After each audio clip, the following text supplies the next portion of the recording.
channel, The Mental Traveler. I'm Caro Herrera, and today I'm going to be reviewing a book called Tales of the Perilous Realm. It was written by J.R.R. Tolkien, the author of The Lord of the Rings, The Hobbit, and The Silmarillion, and it's actually a compilation of his less-known fairy stories, and all of them are put together and published in this manner back in 1997. These tales are called Roverandom, Former Giles of Ham, The Adventures of Tom Bombadil, Smith of Wootton Major, Live by Nigel, and the Essay on Fairy Stories. Before I begin though, let me just say that this will be a spoiler-free video, so you can sit back and enjoy.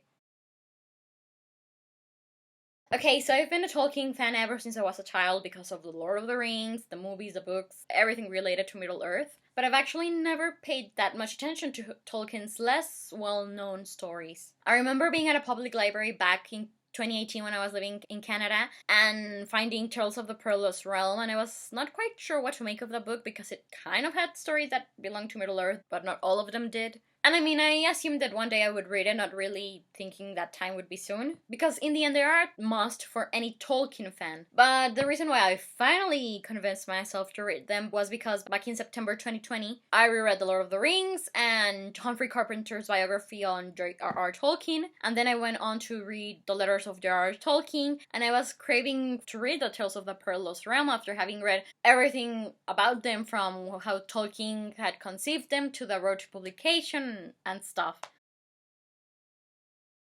Tales of the Perilous Realm is composed of 6 of Tolkien's works: Roverandom, Former Giles of Ham, The Adventures of Tom Bombadil, Smith of Wootton Major, Live by Nigel, and the Essay on Fairy Stories. The first one is about a dog who is turned into a toy by a wizard, and then the dog ends up traveling to the moon and under the sea. The second one is about an ordinary-looking farmer who ends up being the hero of the story by conquering a dragon in a most peculiar way. The third one are a collection of poems about Tom Bombadil, a character from The Lord of the Rings. The fourth one is about a master cook who has to prepare a great cake for a special feast. The fifth one is considered to be an allegory reflection of how Tolkien saw himself as a fantasy writer. And the sixth one is just what its title promises: an essay on fairy stories.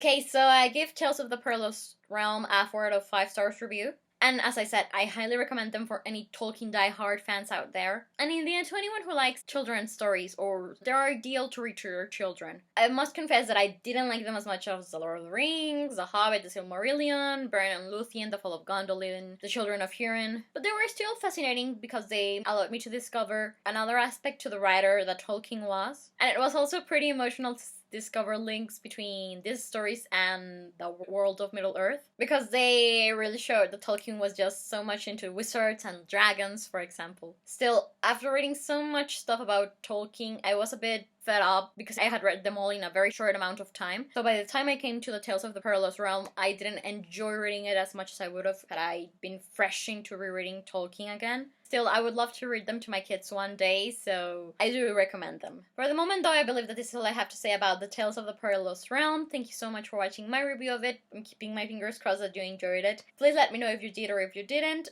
And if you have anything you want to say regarding the video, anything that's relevant about the books, Tolkien, anything regarding Middle-earth, there's this comment section below. But yeah, in the description box below as well, you can find a link to the book's Goodreads page. And well, I'm Caro Herrera, the Mental Traveler, and I hope you have a wonderful day wherever you are in the world. I'll be seeing you soon. Take care and goodbye!